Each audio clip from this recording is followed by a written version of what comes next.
Hey, this is Marcus Washington, MTC Media, with your Georgetown wrap up. The Warriors beat Seton Hall 61-60 in what ended up being a crazy game where Seton Hall ends the game on a 10-0 run, has a chance to win it at the end, and they don't even get off a shot. They literally dribbled the clock down, and then the ball got away from a day with Sue. And Georgetown ends up winning a game that it looked like for the longest time they were going to give away. Um, I guess where to start. Let's start with the foul trouble. PV fouled out. Curtis Williams Jr. had 4 fouls in 10 minutes. Jaden Epps got hurt, tried to come back. You could tell he was still gimpy.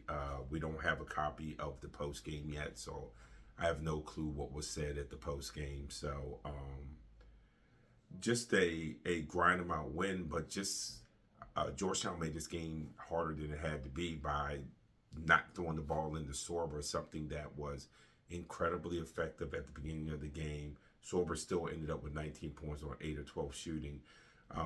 But I just don't understand how the ball didn't get to him. Now, granted, everyone's going to say, well, Seton Hall put all this ball pressure on them, and that took away them getting inside. And I get it, and I understand that. You press the ball, you keep from getting inside. But Georgetown stopped looking inside. And that was part of the problem. They stopped looking inside. And that is just something that they can't afford to have happen. They got away with it tonight. Probably another bugaboo, the free throw shooting. Georgetown was 11 of 22 on the free throw shooting. So when they got to the line, they didn't make them. I mean, PV was 2 for 3. Epps was 6 for 8. But Sorber was 3 for 6. McKenna missed both of his down the stretch where he looked visibly nervous. Drew Fielder missed both of his. Curtis Williams missed one. Caleb Williams missed one. Sorry about that. So Georgetown they just allowed Seton Hall to hang around. Seton Hall is a team that throws rocks. They're not a highly skilled team. And I'm not saying anything controversial. I'm not saying anything that anyone who has educated basketball eyes don't already know. They are a low-skilled team that wants to play physical and muck a game up. And then they think they can out-tough you to win games at the end. That's the only thing they're doing. They're not going to run something that's impossible to understand. They're not going to have guys that are impossible to guard. It's not who they are. So Georgetown, again, they're still in the process of learning how to win. So getting wins at Syracuse, getting wins at Seton Hall, along with the home win of Creighton, it's a step in the right direction. Obviously, Georgetown cannot afford to have Jaden Epps out for any extended period of time, with Mac still out for injuries. At the end of the game, this was the other thing I would have loved. This is why I wish it was a home game where we could ask, or at least have a Zoom where we could ask Cooley some questions. Why he opted to go with Montgomery and McKenna down the stretch for a defensive possession, leaving Fielder and Burks on the bench.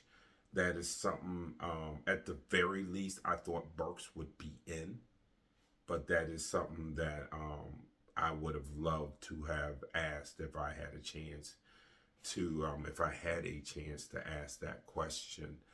But for the most part, for the things that Georgetown did well, in the first half, Georgetown, I thought had really, really good spacing. At times, they were talking about the ball movement on the television, on the broadcast, but I felt like the spacing was good. And so any sort of ball movement automatically looked good. They didn't always move the ball well. Let's not get this twisted. Even though Donnie Marshall talked about that, didn't always move well. The spacing was good enough where there was lanes. So when you did get it, Georgetown could do something with it. But we'll go to the first half. There we go. Thought I had posted. Georgetown shot 54% in that half. And I thought they had really, really good looks. Yes, they were 1 for 6 from 3, but I didn't think any of the threes that they took were egregious. Sorber was 5 for 9 in the first half with those 13 points. So those were, I thought, some of the things they did well. They had 20 points in the paint in the first half, just dominating. Then when you go to the second half, things look a little bit different, right? In the second half, you had the 6 for 11 for free throws. Points in the paint dipped all the way down to 14. When you look at the rebounding for the game, Georgetown was absolutely throttled on the offensive boards. Seton Hall had 22 offensive rebounds, and a lot of those rebounds was just hustling to the ball and being tough, and Georgetown not making any contact when the ball goes up. Absolutely, positively no contact. What they did was they watched the shot go up, and then they stood in the lane. These guys shoot rocks. They shoot rocks. They are not shooters. They shoot rocks. You got to hit someone because that ball is going anywhere. That ball, but Seton Hall tonight being 13% from 3 for 24. Who's that shocking? You can't say that Seton Hall had a bad night shooting the ball. Usually that's being redundant. So the idea that they didn't hit anyone in box outs inexcusable. 22 offensive rebounds, giving 11 second chance points for Seton Hall is unbelievably disconcerting from Georgetown. I will admit, I was a little put off by the lack of composure at times by Micah Peavy. The fifth foul is a tough call because they had been letting things like that go the entire game. The entire game. The way that Seton Hall was able to rough up the guards and muck it up in the paint, that's fine. But you can't wait until late in the game and then call that on Peavy then. And then the next time down the floor, or a couple times down the floor, Sorber pivots, goes to the lanes, obviously is fouled. And I know Donnie Marsh said, well, you can't pass it to McKenna. One, McKenna was wide open, and two, he was off balance. He was off balance because they were hammering him across the arms. You didn't call that. So that's my thing with the Peavy call. You haven't been calling it all game. How do you call it there? And then you want to get sensitive and stare over at the bench like you try to intimidate them, like, I'll give you a deck. Why? So you can really, really put something bad on top of something bad because of your incompetence?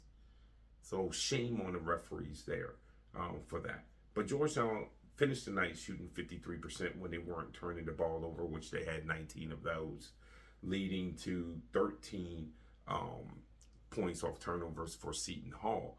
But when they did look like they had sense, they were 23 for 43 from the field. They only attempted 12 three-pointers. So after that slow start, it's not like they kept going to it. And my thing with Seton Hall is I think at times Seton Hall did them a favor by closing out so far up under the shooter that allowed Georgetown to get penetration. I'm all for tough defense, in your face defense, but sometimes, you scout, either you got to follow your scout, or if it's not in the scout, maybe you want to make your scout a little bit more specific, because they didn't have to close out up under shooters as much as they did tonight. But Georgetown, I thought, got a solid performance from Caleb Williams, sans the 3 turnovers. Just another solid night, 3 for 4 from the field, 2 for 2 from 3. Both threes were pretty big threes, especially the second one. Played without fouling. He did have the foul box out a couple of times down the stretch where he let someone slip in under him. Got to get better with that. I just thought that PV probably had his worst game as the Georgetown Hoya. I didn't think he played particularly well all night. Drew only had 24 minutes. Thought he did some good things in those 24 minutes. Curtis is Curtis, and Jordan is Jordan. So Georgetown need wins however they can get them. They are 2-0 in the Big East. They've already surpassed their win total from last season. And they're going into the Christmas break. So guys will get time to rest. But let me tell you something. This is damning right here. Scoring drought at the end. 3 minutes, 51 seconds. 6 turnovers in the last 5:25. And teams are going to see that. Teams are going to get physical. They're going to go full pressure. They're going to try to beat those guards. Teams are going to see that. And Georgetown has got to have a better response than they had tonight. And one of the responses is, don't forget Thomas Sorbo. You can start there. And the second is Peavy in games like this, where his manhood's being tested, has to have a better response to it. So yes, Georgetown won tonight. I know I probably sound like Georgetown lost tonight. Georgetown won tonight. Great win. Great win for a program. Winning in the Big East is tough. I know Cooley well enough to know that's probably in his post-game press conference there's some sort of reference to, oh, this was like an old-time Big East game. I'm sure that was said probably more than once tonight in the post-game presser. But Georgetown needs to hold themselves to a higher standard. And that means not getting out-rebounded 39-32 by Seton Hall, not giving up 22 offensive rebounds, not turning the ball over 19 times, not being 50% from the free throw line. Those things have to improve. So, hey, this is the price of getting better. And for Georgetown, it's a process. They're getting better. I think the fans can see that they're getting better. And to be honest with you, a 61-60 win is a whole heck of a lot better than some of the losses they've had to Seton Hall in the last 2 to 3 years. Because there have been times, even when Ewing was coach, they had Seton Hall beat, and they found a way to allow Seton Hall to out-tough them and win the game. So definitely a win for Georgetown. It's a good win, 2-0. Everybody's about to go on a holiday break, and I hope everyone watching this has a great holiday too. This is Marcus Washington, MTC Media.